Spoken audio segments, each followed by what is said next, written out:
Yeah, our guys are excited and honored to be one of the two teams to get to play in this game. It's something that all these kids grew up watching, talking to the players that are from this area, and they know the significance of it. And so many guys have watched it growing up. It's one of the most viewed games of the year. Every year, a couple of years, has been more viewed than even the national championship game. So I have a lot of respect for it, and our guys earned their right to play in it by the way they led and competed in some really, really tough conference games throughout the year.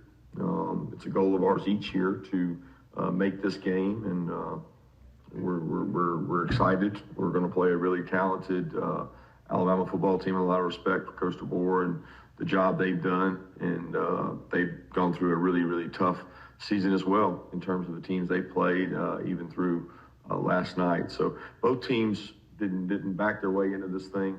They earned it, and it should be a great game with both a lot of talented players in a great venue to get to go play. So we're looking forward to it.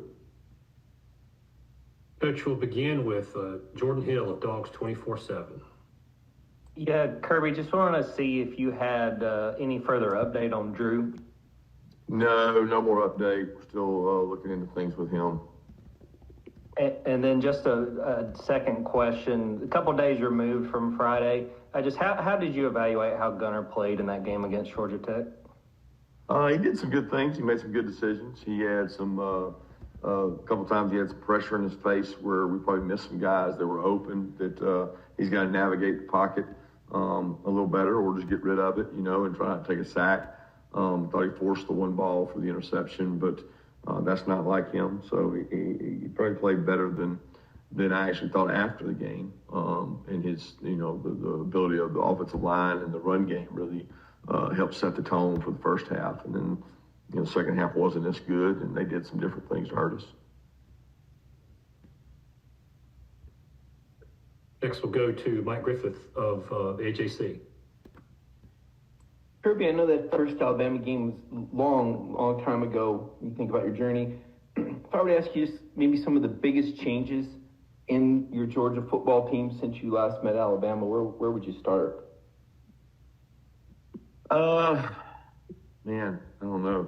Seems like ages ago. Well, we've improved in some areas. We've gone full circle in other areas. We've got different, dealing with different injuries now than we probably were then. But the growth of Gunner would be one thing. He's played in more games. He's played in a lot of tough environments. Defensively, we've got guys a little more experience. I think that's the biggest difference probably, is that we don't, like the guys that were young when we played them last time, they're a little more grown up now. They've played more games. I mean, their guys would be the same way.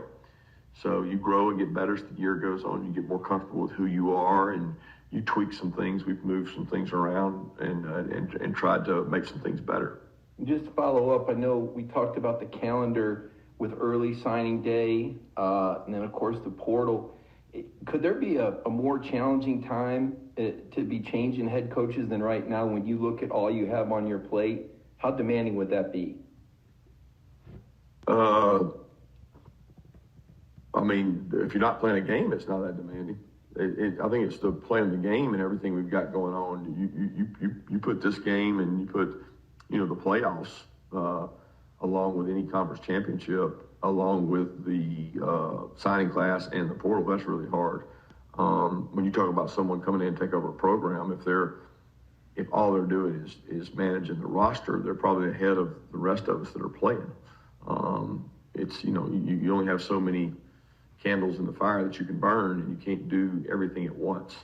So I know you have to be really careful and prioritize your time right now, because there's a lot going on right now, including an SEC championship, which, I guess you're asking about schools that are hiring people. That wouldn't be this conversation, because the schools that are playing at conference championships aren't doing that. Yes. All right. Thanks, Coach. Appreciate it. Next, we'll go to Connor Riley of DawgNation. Yeah, Kirby, what did you make of how Malachi Tolliver played in the second half of your game on Friday? Yeah, it's like I said the other day, he did some good things. He's got to continue to work and improve on some others, but I was really glad he got to go in the Charlotte game and play as much as he did and get the experience of that time and continue to grow and get better. And then what have you seen out of Cortez Smith this season? I know he left the Charlotte game with an injury at the end, it looked like, but is he able to help you guys potentially this week? Yeah, he's working. He worked last week. He'll continue to progress and get better. He's been banged up, but he's been able to practice. Thanks.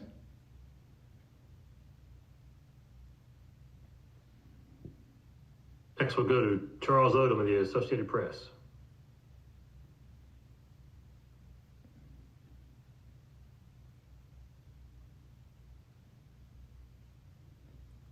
Charles, just unmute your line. Sorry about that. You always get asked about your feelings about Alabama due to your history there. You were asked Friday about your seniors' record against their top rivals, and you mentioned that record didn't include everybody, and I had to think you were thinking about Alabama. What do you think this game means for your guys, and especially the seniors? Well, it's a chance to win an SEC championship, and that's a very rare thing. You know, the history of Georgia, I don't know what that total number is, 14, 15, I think it's 15 or something. So, I mean, these opportunities are hard to come by. And the SEC we're talking about now was not the SEC that we were talking about for the last, I don't know, almost 100 years. So it's a challenge to win that trophy, and it's a mark of toughness, of battle scars. And the team that wins it has been through a gauntlet and has been tough. So I think it's a great chance to win a championship. You had a lot of good things to say last week about Haynes King and the toughness and dual threat skills he gives. And does Ty Simpson feel like the same kind of challenge again? Oh, yeah. He's a very talented passer, very intelligent, great mobility, athlete in the pocket. He made some huge plays in the last couple of games with his legs. Yeah, they've been in some really tight ball games like we have. In the fourth quarter games, he's made a lot of big-time plays with his leg. I mean, a little different than Haynes King, but similar.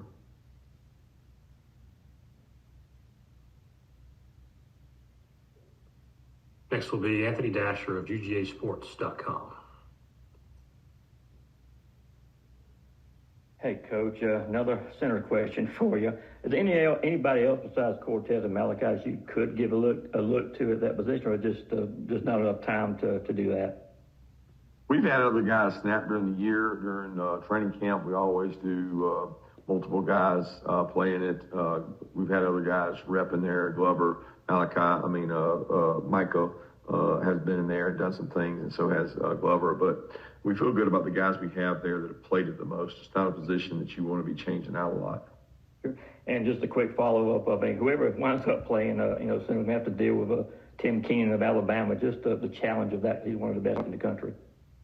Yeah, he's really strong, stout, physical player, does a great job, always has, and I think he's a force to be reckoned with, really good football player.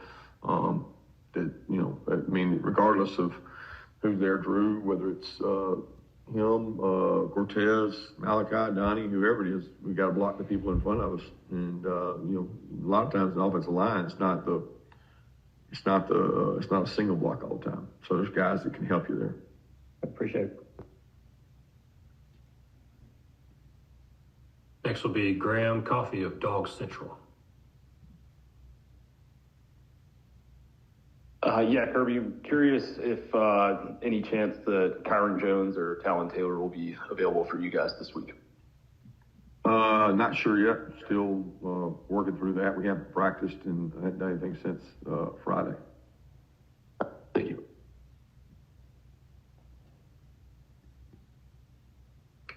Next we'll go to Olivia Sayer of Dogs 24/7. Yeah, through your initial film study, what are the biggest differences between this Alabama team and the one you saw a couple months ago? That's a hard question. I mean, I haven't had enough time to do film study. We've been working on them today and working on ourselves. So that's one of those that I think I'd be better suited to answer that question when I get to watch more tape.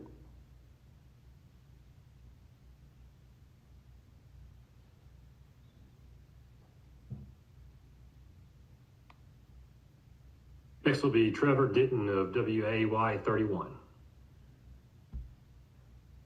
Kirby, you mentioned just the gauntlet both these teams have gone through already. Do you think both teams have done enough to earn a playoff spot regardless of the outcome of the SEC title game? Yeah, I certainly feel that way, but it's not something that I like to comment on and judge. I mean, I'm not the eyes of the beholder are people that have seen people across the country. I don't get into speculation, hypotheticals. I don't get to truly sit back and view that. I don't know how someone that does view it can measure it when maybe it's hard to be objective on that and see the whole thing, the whole picture. I certainly know the level of talent of this conference and the schedules that both these two teams played.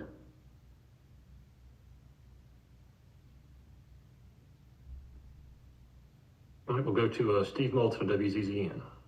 Hey, Coach, congratulations on another SEC championship game. I wanted to ask you about something you mentioned a couple of weeks ago about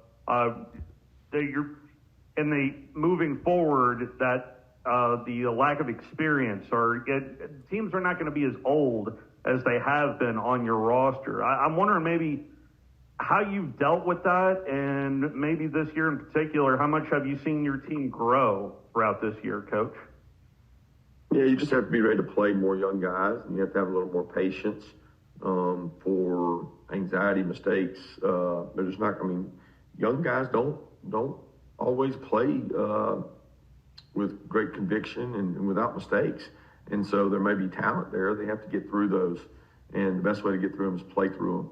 And I think the teams and staffs that do the best job, if they're a youth program, if they're going through high school ranks, they've got to do a good job getting those guys ready to play quicker. And the team that does that, and avoids injury, you may be at a competitive advantage to get those guys out there and get them experience earlier. Did you get a chance to watch the Iron Bowl at all last night, Coach? Yes. Well, I was wondering if I could get a thought or two on what you saw there in Auburn last night, Coach. It's a good Iron Bowl. I mean, they've been that way, extremely physical, extremely well coached, hard-fought rivalry game, which it's been that way for a long time. Thank you, Coach. All right, we'll go to Jeremy Johnson again with Dogs HQ. Coach, obviously, Nate started out really well the other night. Was there any reason that he, didn't get the ball as much in the second half? And just what makes him such a good guy to kind of be able to set the tone? I know he runs really aggressive, but what makes him, a guy that can set the tone early in ball games? And was there a reason why he didn't touch it as much in the second half? No, there was no reason. I thought he did a good job both halves. He ran really hard, really physical. There's a few times that the other guy's numbers were called, or it was just rotation or third down. But he's done a good job, and sometimes you get to be the beneficiary of good blocking as well, and sometimes the other guys don't get the beneficiary of the good blocking. That's just the way it goes. Sometimes the plays fit, and I think everybody makes it about the runner and not about the play call and how it was blocked. But certainly us being explosive or efficient in the run game is important to our offense. Just a quick follow-up. I know you just mentioned you guys, you watched the Iron Bowl. Just what was the reaction to the, finding out that you guys, well, not the Iron Bowl, Texas A&M, the Texas game. Did you guys get a chance to see that at all? And, what was kind of the reaction, from the players, from you guys kind of finding out? I know it's an important opportunity for you guys. Just what was the reaction from you guys? Yeah, not a lot. I mean, I watched a lot of football games. I mean, I was tuned into a lot of high school games that night across our state that we got back to Athens, and obviously saw the score and knew that we would be in the game, but didn't know who we would play. So not a real huge reaction either way. Just felt like that we would be playing in this game because one of those two things would probably happen, and it did. Thank you, Coach. Go back to Mike Griffith with the AJC. Coach, you've made your feelings for the game clear. I do want to ask you about the historical note. I know you typically don't reflect until after the season, but this one's a little different. This is your 5th straight SEC championship game appearance, and only Steve Spurrier accomplished that at Florida. And you were with Coach Saban, obviously, at Alabama, and he didn't manage that. So I guess just in terms of coaching achievements and things that you've done, what does that say to make 5 in a row and to match Spurrier on this mark? Yeah, it's a credit to having a really good administration, a really supportive athletic department, and some incredible players. We're very demanding of the players in our program, and a lot of those guys that played in those 5 games are playing in the National Football League, and they earned that right. They bought into what we preached and what we sold, and it was important to them to get to that game, and they achieved it through their hard work. And we've had really good coaching staffs here, and I think the best thing you can say about our program over those years and the time we've been here is consistency. We are going to be physical. We're going to be tough. We're a tough out, and we play consistently, and that's important. And if you do that, then you give yourself a chance if you got good players, and we've had good players. Personally, though, it mean anything extra to you? As far as what? Making 5 in a row? Yeah. No, I mean, if we didn't make it in some of those years, I thought, no, I mean, like we still had successful seasons and played well. You know, it's the goal that we want to achieve, but I don't look back on it personally and reflect about any of that because it's obviously in the moment we got to prepare for this game. Okay, thanks, Coach. Well, we'll go back to Connor Riley of DawgNation. Yeah, Kirby, Daniel Harris announced that he was going to be entering the transfer portal today. Is it fair to assume that he will not be with you guys for the rest of the season? You know as much as I know about that, Connor. I'm not worried about the guys that are here with us and are going to be here. It's Sunday right now, so. Thanks. All right, we'll have another from Anthony Dasher. Yeah, Coach, I know Mike asked you about the difference in your team, but I just want specifically on the defense. What are the biggest strides you think that unit has made since September when you first played Alabama? I don't know. We're playing a little more together in terms of execution. We got more experienced players. Biggest thing to me is we got young guys who've had to grow up while playing together. They're playing with a little more confidence. We call it the cumulative effect. You know, we do a lot defensively, and as you go throughout the year, the cumulative reps of hard things get easier. And there's enough overlap between these offenses and carryover of our defenses that allows the repetitions to mount up and help us. But, humility is a week away. Mm-hmm. I appreciate it.